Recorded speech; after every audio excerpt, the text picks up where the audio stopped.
ആത്മബന്ധുക്കൾക്ക് വിനീതമായ നമസ്കാരം. അവിടെയും ഇവിടെയും എവിടെയും തിരഞ്ഞാൽ കിട്ടുന്നതല്ല ആത്മാനന്ദം. അത് തന്നിൽ തന്നെ താനായി വിളങ്ങിക്കൊണ്ടിരിക്കുന്ന പരമാത്മസ്വരൂപമാണ് പരമാനന്ദം. ഈ ബോധം ഉള്ള ഒരു വ്യക്തി അത് പലയിടത്തും തെരഞ്ഞ് അലയുകയില്ല. അതുകൊണ്ടൊരു കവി പറയുകയാണ്, ഉൾക്കാമ്പിലോറും സുഖമങ്ങുമിങ്ങും തിരഞ്ഞു മർത്യൻ മരണം വരെയും നശിക്കും ഓരോന്നിലുമാണിരുട്ടിൽ കയ്യെട്ട് നോക്കുന്നതു മൂഢനായോൻ. എത്ര മനോഹരമായ ഉദാഹരണ സഹിതമാണ് ഇത് വിവരിക്കുന്നത്. തിരഞ്ഞു മർത്യൻ മരണം വരെയും, മരിക്കുന്നത് വരെയും തിരഞ്ഞുകൊണ്ടേയിരിക്കുന്നു, എന്നാലും ഒട്ട് കണ്ടെത്തുകയുമില്ല. മരണം വരെ സുഖത്തെയാണ് തിരയുന്നത്.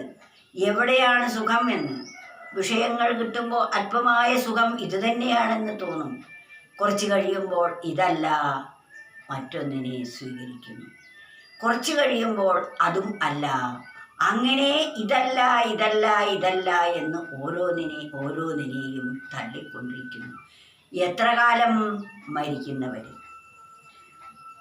തിരഞ്ഞു മർത്യൻ മരണം വരെയും നശിക്കുമോരോന്നിലുമാണിരുട്ടിൽ. നശിക്കുന്ന ഓരോ വസ്തുക്കളിലുമാണ് മരണം വരെയും തിരഞ്ഞു നോക്കുന്നത്. അതെങ്ങനെയാണ് തിരയുന്നത്? ഇരുട്ടിൽ കൈയിട്ട് നോക്കുന്നതു. ഇരുട്ടിൽ കൈയിട്ട് നോക്കിയാൽ എങ്ങനെയാണ് കിട്ടുക? കണ്ടെത്താൻ കഴിയും. ഇരുട്ടാണ്. എന്നിട്ട് ആ ഇരുട്ടിലാണ് തെരഞ്ഞു നോക്കുന്നത്. ഒരിക്കലും അത് കിട്ടുകയില്ല. ഉൾക്കാമ്പിലൂറും സുഖമങ്ങുമിങ്ങും. ഈ സുഖം എന്ന് പറയുന്നത് എവിടെയാണ്? ഉൾക്കാമ്പിൽ ഊറി വരുന്നതാണ്.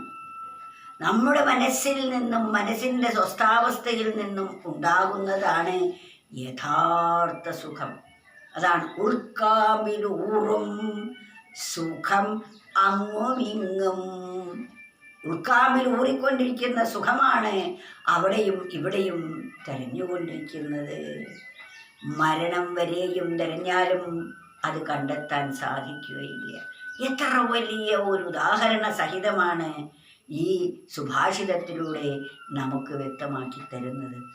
ഇത് വീണ്ടും വീണ്ടും വീണ്ടും നമ്മൾ മനനം ചെയ്ത് നമ്മുടെ മനസ്സിൽ ഉറപ്പിക്കേണ്ടതാണ്.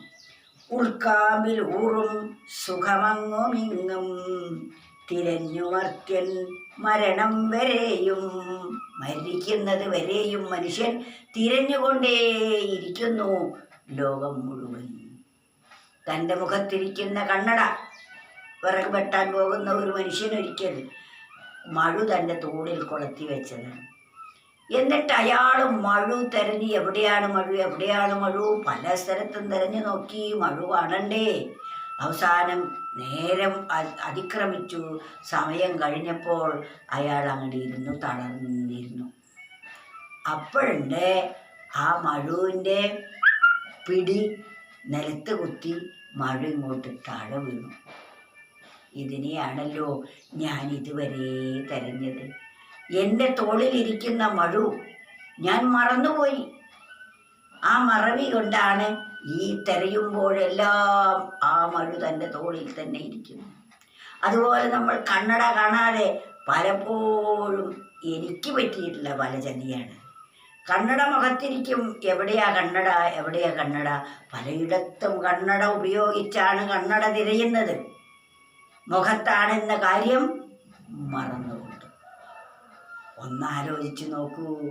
തൻ്റെ മുഖത്തിരിക്കുന്ന അതൊരു കണ്ണാടിയിൽ നോക്കിയാൽ കാണാം. അല്ലെങ്കിൽ മറ്റൊരാൾ അത് കാണിച്ചു തരണതാ നിങ്ങളുടെ കണ്ണടയില്ലേ നിങ്ങളുടെ മുഖത്ത് എന്നൊന്ന് പറഞ്ഞാൽ കാര്യം മനസ്സിലായി. പിന്നെ തെരച്ചിൽ നിന്നില്ലേ? അതാണ് ഗുരുവിൻ്റെ സ്ഥാനം. ഗുരു ഇത്രേ ചെയ്യുന്നുള്ളൂ. നിങ്ങളുടെ മുഖത്തതാ കണ്ണട ഇരിക്കുന്നു എന്നൊരു കുട്ടിക്കും കഴിയും അത് കാട്ടിത്തരാൻ. ആ കുട്ടി ആ മുഖത്തിരിക്കുന്ന കണ്ണട കാട്ടിത്തരുന്നത് പോലെയാണ് ഗുരു. അത് നിന്റെ ഉള്ളിൽ തന്നെയാണ് എന്ന് നമുക്ക് പറഞ്ഞു തരുന്നത്. അപ്പോൾ ബോധ്യമായി ആ കണ്ണട തൻ്റെ മുഖത്ത് തന്നെ തനിക്ക് ആ കണ്ണട ഉപയോഗിക്കാൻ സാധിക്കുന്നു. അതുവരെയും ആ കണ്ണടയാണ് ഞാൻ ഉപയോഗിക്കുന്നത്. ആ കണ്ണടയിൽ കൂടിയാണ് ഈ കണ്ണടയെ തെരഞ്ഞു നോക്കുന്നത്. ഒന്ന് ആലോചിച്ച് നോക്കൂ, നമ്മളുടെ വിഡ്ഢിത്തരം എത്ര മഹത്തരമാണ് എന്ന്. നമുക്ക് ഈശ്വരനെ അന്വേഷിക്കണമെങ്കിലും ബുദ്ധിയും മനസ്സും ശരീരവും വേണം. ഇതിനെയെല്ലാം പ്രവർത്തിപ്പിക്കുന്നത് സർവേശ്വരനാണ്. ഈശ്വരൻ്റെ സാന്നിധ്യമാണ് ഈശ്വരനെ തെരയിക്കുന്നത്. കണ്ണടയിൽ കൂടി നമ്മൾ കണ്ണട തെരയുന്നത് പോലെ. എന്നാൽ കണ്ണിൽ വച്ചിരിക്കുന്ന കണ്ണട വിസ്മൃതമായി. അതുപോലെ ആത്മവിസ്മൃതി വന്നതാണ് നാം സുഖത്തിനായി ലോകത്തിൽ തിരയുന്നത്. ആ തിരച്ചിൽ എന്ന് നിർത്തി താൻ സ്വസ്ഥമായിരിക്കുന്നുവോ അപ്പോൾ പരമമായ സുഖത്തിൻ്റെ ഉടമകളായി തീരും നാം ഓരോരുത്തരും. എവിടെ നിന്നും കൊണ്ടുവരേണ്ടതായിട്ടില്ല, ആരും തരേണ്ടതുമല്ല. ഇത് സ്വതന്ത്രമായി നമുക്ക് സ്വയം കണ്ടെത്താവുന്നതാണ്. അതിനെയാണ് നാം ഇവിടെ അറിയാത്തത് കൊണ്ട് അജ്ഞാനേനാവൃതം ജ്ഞാനമാകുന്ന ആത്മസ്വരൂപത്തെ അജ്ഞാനം കൊണ്ട് മറയ്ക്കപ്പെട്ടിരിക്കുകയാണ്. ആ മറവിയെ നാം നീക്കണമെങ്കിൽ നമുക്ക് ആചാര്യൻ സാന്നിധ്യം കൂടിയേ കഴിയൂ. കണ്ണട കാട്ടിത്തരാൻ മറ്റൊരു കുട്ടി മതി. ഒരു കുട്ടി പറയും, അതാ മുത്തശ്ശൻ്റെ അല്ലെങ്കിൽ മുത്തശ്ശിയുടെ കണ്ണട മുഖത്തിരിക്കുന്നു എന്ന് പറയുകയേ വേണ്ടൂ. അതുപോലെയാണ് ഉൾക്കാമ്പിലൂറും സുഖമങ്ങുമിങ്ങും തിരഞ്ഞു മർത്യൻ മരണം വരെയും നശിക്കും ഓരോന്നിലുമാണിരുട്ടിൽ കൈയിട്ടു നോക്കുന്നതു മൂഢനായോൻ. ഈ പരമസത്യം മനസ്സിലാകുന്നത് വരെ നാം ഓരോരുത്തരും മൂഢന്മാർ തന്നെയാണ്. സത്യത്തെ മനസ്സിലാക്കുമ്പോൾ മാത്രമേ നമ്മുടെ ബുദ്ധി വേണ്ടതുപോലെ പ്രവർത്തിക്കുന്നുള്ളൂ. അതുവരെ നമ്മൾ മൂഢനാണ്, വിഡ്ഢിയാണ്. വീണ്ടും വീണ്ടും നാം ജനിച്ചും മരിച്ചും ഈ ലോകക്ലേശങ്ങൾ അനുഭവിച്ചു കൊണ്ടേയിരിക്കുന്നു. ഇവിടെയൊന്നും സംഭവിച്ചിട്ടില്ല. നമ്മളല്ല ജനിച്ചത്, ദേഹമാണ് ജനിക്കുന്നതും വളരുന്നതും തളരുന്നതും മരിക്കുന്നതുമെല്ലാം.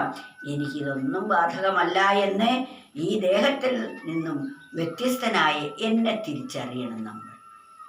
ഞാൻ ആരാണെന്ന പരമസത്യം ബോധിക്കുമ്പോൾ നമുക്ക് വ്യക്തമായി മനസ്സിലാകും ജനന മരണാദികൾ നമുക്കല്ല എന്ന്. ഇത്രേ ബോധിക്കേണ്ടതുള്ളൂ. ഇതൊന്ന് ബോധിച്ചു നോക്കൂ, ഇതൊന്ന് വിചാരം ചെയ്ത് ഉറപ്പിച്ചു നോക്കൂ. അപ്പോൾ നമുക്ക് മനസ്സിലാകും എല്ലാ രഹസ്യങ്ങളും. ഇത് കണ്ണുപൊട്ടൻ കൈയിട്ട് തപ്പുന്നത് പോലെ ഒരു ഇരുട്ടിൽ കണ്ണൾക്ക് കണ്ടുകൂടാ, കൂരിരുട്ടുമാണ്. എന്നിട്ട് തപ്പിത്തെരയുന്നത് പോലെയാണ് നാം ഓരോരുത്തരും. ഇത് ഒന്നും വീണ്ടും വീണ്ടും നമ്മൾ ഒരു പ്രാവശ്യമല്ല, വീണ്ടും വീണ്ടും ഇത് ആവർത്തിക്കണം. ഉൾക്കാമ്പിലൂറും സുഖമങ്ങുമിങ്ങും തിരഞ്ഞു മർത്യൻ മരണം വരെയും നശിക്കും ഓരോന്നിലുമാണിരുട്ടിൽ കൈയിട്ടു നോക്കുന്നതു മൂഢനായോൻ.